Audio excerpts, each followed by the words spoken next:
Alright, hello everyone, my name is Ayanna Snowden, and today I'll be presenting about my Project Green Challenge journey and climate action project and plan.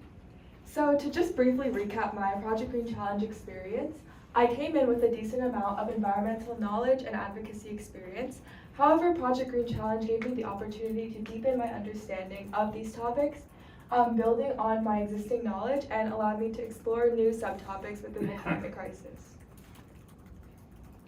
So throughout the 30-day challenges, there were many challenges that resonated with me, but some of the more impactful topics were soil and climate justice.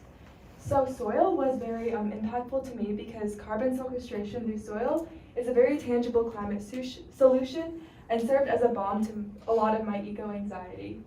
And as a result of this, I started conducting a brief research study within my school regarding organic fertilizers and their impacts on native plants in New Jersey. Additionally, climate justice resonated with me because I was able to connect to this topic from my advocacy and life experiences overall. It's completely unfair that marginalized communities are disproportionately affected by the climate crisis, and it is important to highlight marginalized voices, and this fact also empowers me in my own advocacy to be that representation and serve as a role model for young children who don't see themselves in the climate crisis, in the mainstream climate movement. So now on to my climate action project. It's a community hydroponic garden operating year-round in an indoor space. So you may be wondering, why am I conducting this project? Essentially, there exist community gardens within my community, but they are often crowded and they can only operate in 1 to 2 seasons, as we live in the Northeast. And I also want to, through this project, to introduce more Flossin foods into my local farmers market and provide a produce alternative other than the conventional wheat-grown, unsustainable produce items. Additionally, with my project, I want to use the profits earned from selling the produce at the farmers market to donate to food banks and environmental organizations and give back to the community to really combat food insecurity.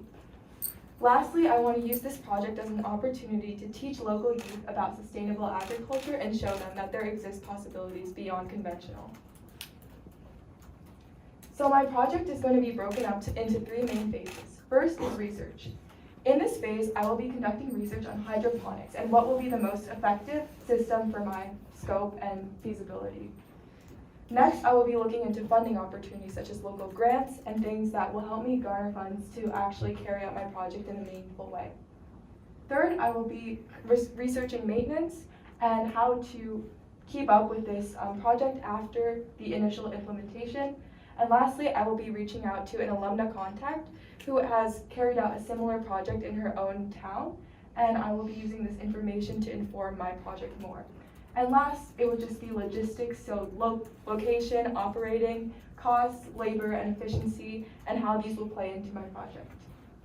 Second, the second phase will consist of proposal and outreach. So this phase will mainly consist of contacting my town officials, making sure that they're aware of this project and that it can happen.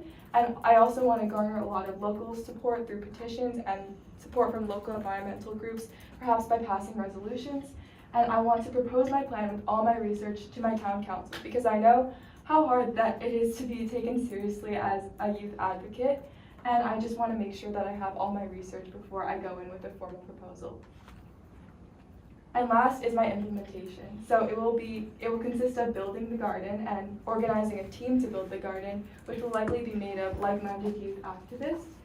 Additionally, I will need to coordinate selling through the farmers market since it only operates on Sundays in the mornings, and that will be another logistical issue I will consider.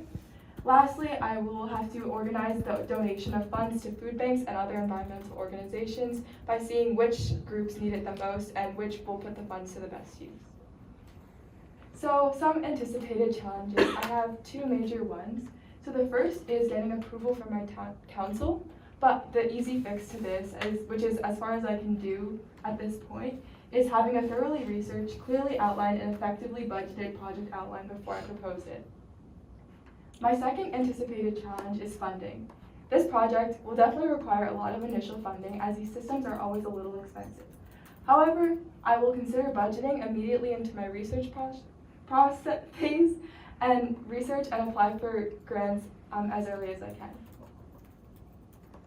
So going forward, in order to lead environmental and social change, I will implement different strategies in my life, campus, and community.